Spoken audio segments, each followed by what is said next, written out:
I am particularly honored to introduce our first speaker. I mentioned Pam Jochum, has served in the legislature for 32 years now. She was first elected to the House of Representatives from Dubuque in 1992. She came over to the Senate, what was about 16 years later, and promptly stepped in 2 years later as Senate President.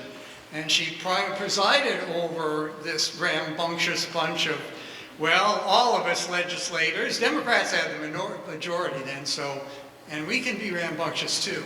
A year or so ago, we had a little difficulty of leadership in our caucus, and so Pam stepped up once again, took over, and has seen us through you read all the newspapers, seen us through one of the most difficult sessions, trying to make some sense out of public policy.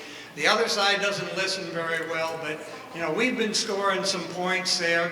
I think the other side has gone off the deep end, and we've got a bunch of issues. You can see the placards along the wall over there. We've got some winning issues that are going to play well across the state. So, Pam, why don't you come on up and tell us what you've been working on across the state.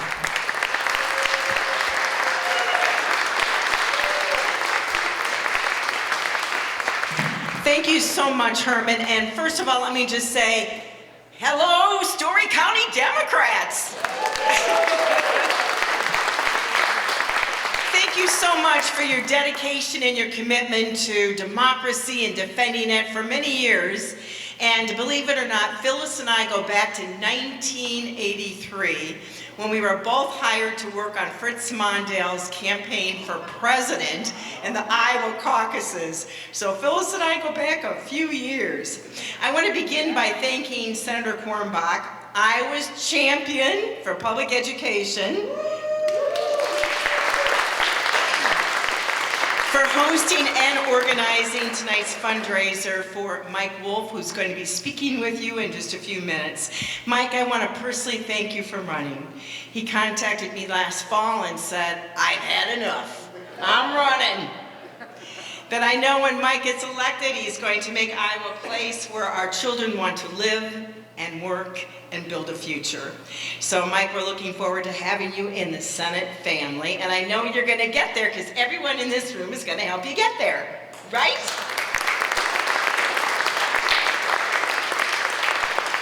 Believe it or not, today is the 34th anniversary of the passage of the Americans for Disability Rights.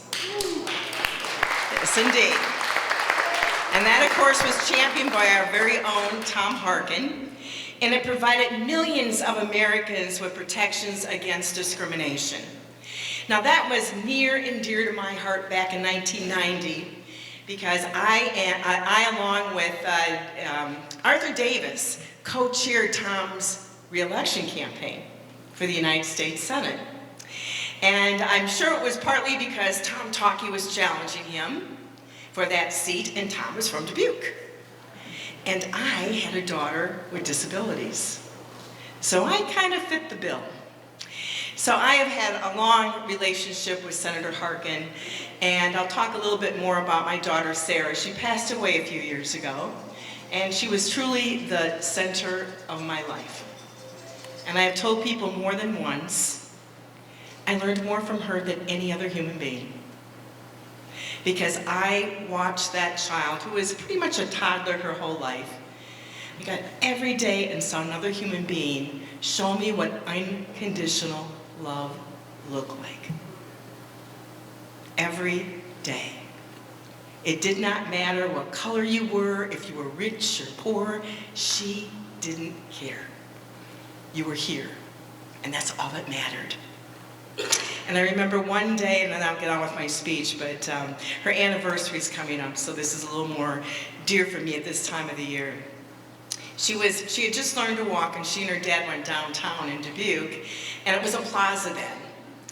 And they were walking around, and there was a man sitting on a bench, and he had plastic bags wrapped around his feet. It was November, it was getting cold. And Sarah pulled away from her dad and ran over and hugged him. He was homeless. So when they got home, her dad walks in the door and says, "Your daughter just cost you $100. And I looked at him and said, "Tom, Sarah's 4. How could she cost us $100? So then he told me the story, and he took the homeless man into Trade Home Shoes and bought him winter boots. Yeah. So those are the kinds of things that happen when you no longer see the outside of a person, but understand that they have value for the no other reason than the fact that they are here.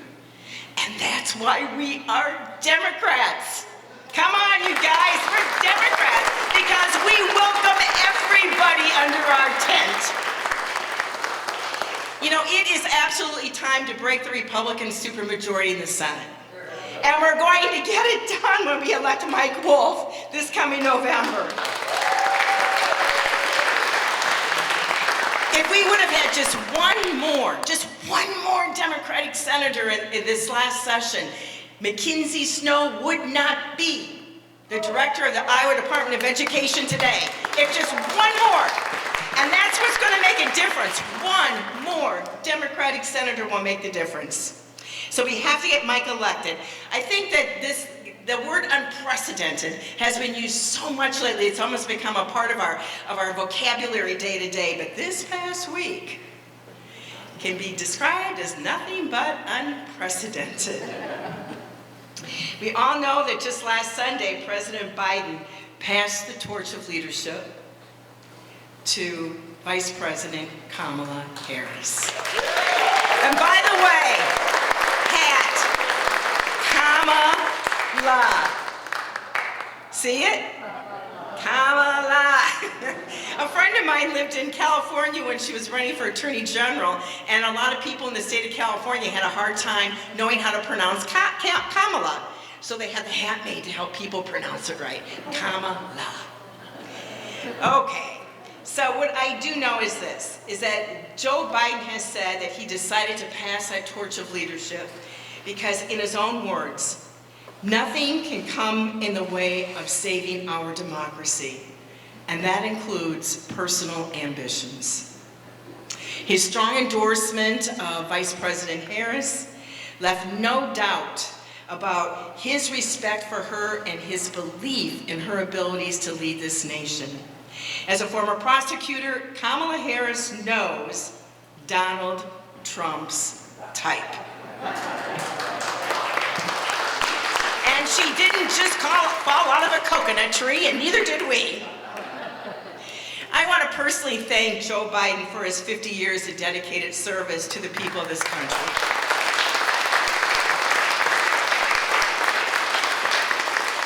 You know, he is a good and decent man. His heart is what I believe sets him apart from many others.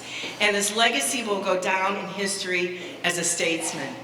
When my daughter passed away, of course, Joe Biden heard, and he called. And then he sent this beautiful letter. And then I happened to be at an event for then Abby Finkenauer, who was running for Congress, and Joe was there to help her. Someone told him I was in the audience. He told his staff to go down and get me. And so they brought me back into the holding room, and he just walked up to me and he hugged me and he said, "We belong to the same club now." And then, of course, I was crying. I said, "But Joe, I don't want to." And he said, "It gets better. There's always going to be a hurt, but it will get better as time goes on." That's the Joe Biden I know and love. And I'm going to miss him, but I also know that I have never seen this kind of explosion of energy and enthusiasm for Kamala Harris as I have seen in the past week. We are fired up. We are ready to go like we were in 2008.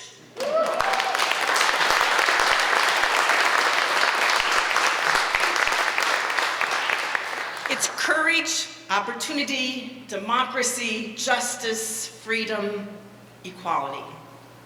These are the values that built our country and that still beat in our hearts. And countless Americans paid the price to defend those freedoms, and some with their lives. And it is our duty now to keep that torch of freedom lit for generations to come. And we will keep that torch of freedom lit by electing Kamala Harris as the next president of the United States. And we will keep that torch of freedom lit when we elect Ryan, Christina, Sarah, and Lennon to Congress. Yes. And last but not least, we will keep it lit when we elect Mike Wolfe, Margaret Liston, Ryan, and all the other Democrats running for the Iowa House and Senate, and of course courthouses across Iowa. Democrats, we're going to do it this year because we're going to save democracy. You know, after traveling more than 18,000 miles in the past year since I became the leader again, something I wasn't planning on doing, but here I am because I believe in democracy and I'm going to fight like hell to preserve it, like I know all of you are. But after traveling all of those miles, I will honestly tell you that the winds out there are changing. The political winds are truly changing in this state. Amen. Hallelujah. Iowans are beginning to realize that the values that we hold dear are under attack by a right-wing extremist movement, not unlike what our veterans fought in World War II. And it's an extremist movement that strips women of their reproductive rights. I think all of you know that this coming Monday, the six-week abortion ban law becomes law. It goes into effect. But make no mistake about it, they aren't done. They're coming after IVF and contraception. Make no mistake about that. An extremist movement that has privatized Iowa's Medicaid system, and I believe now is trying to privatize our public school system. Now, I know from the AEAs how personal it was for me and many other families that have a child with a disability, and you don't mess with Mama Bear. I know how important those AEAs are to children and their families with special needs, but to all children with media services and other educational services that the AEAs provide. And when we get power back, we're going to restore those AEAs back to where they need to be to make sure every child in this state has the services they need. Herman and I have been through what I call the culture war of the MAGA Republicans in Iowa. And we have watched this extremist movement punch down on people with disabilities, on people that are LGBTQ, and they continue to allow Big A to pollute our waterways, our lakes, our rivers, and it has to stop. We need to hold them accountable and start telling the dirty secrets of Big Ag in Iowa.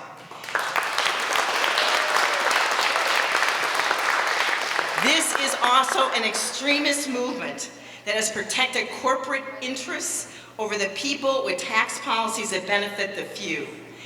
And at the same time, they have now placed limitations on all of us, on our ability to hold those very same corporations accountable for the products that they are producing that cause cancer and other health problems.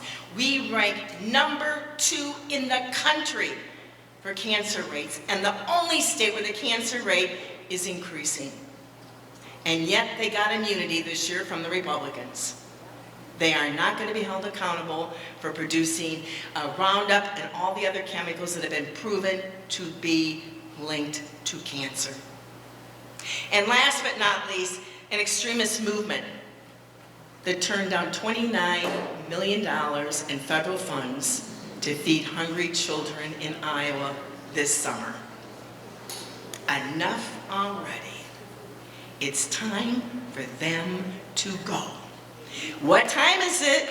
It's time for them to go. Now, we are the party of freedom, the freedom to make our own healthcare decisions without government interference, We are the party of opportunity that ensures that every child deserves a quality public education regardless of their learning abilities, their race, their religion, their gender, their sexual orientation. Our public schools welcome every child that walks through that door, and they nurture them and they love them. And when I hear Kim Reynolds tell me that somehow this is about parental choice, bull. It's private school choice. My child would have never been allowed or been accepted as an enrollee in a private school because of her disability. It is private school choice. And by the way, I'm a product of private education. I live in Dubuque. What can I say? Back then, most of us went to private school. We are the party that created Social Security, Medicare, Medicaid, early childhood education, the Affordable Care Act, child labor laws, the Americans with Disabilities Act, expanded voting rights, worker rights, and the list goes on. You guys, there's so much to be proud of to be Democrats, because when we have power, people's lives are simply better. Since last December, our 20 candidates running for the Senate have knocked on 37,000 doors of persuadable voters. Now that is commitment. And this year they have outraised the Republican opponents. They've sent out 15,000 handwritten postcards to inactive Democrats. We are on the path to win, and Kamala Harris sitting the ticket gives me more hope than ever before. We know democracy is hanging by a thread. We know that. Every election is important, but this one really is incredibly important. The soul of America is at stake. The decisions that are going to be made at that ballot box in November will determine our fate for many decades to come. Elections are won here, at the local level. This is where the rubber hits the road. And that's why in the coming 101 days, every one of us needs to burn the shoe leather, get blisters on our fingertips from texting and making those phone calls to voters, and our wallets are going to be a little lighter by November. But it's going to be all worth it when we win and democracy prevails.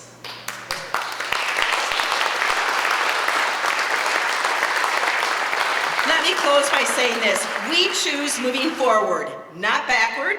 We choose hope over hate, unity over division, freedom over fascism. As Harry Truman said, I never did give them hell, I just told them the truth and they thought it was hell. Let's raise some hell and let's make some good trouble. Let's win in November. Thank you, Story County Democrats. And now,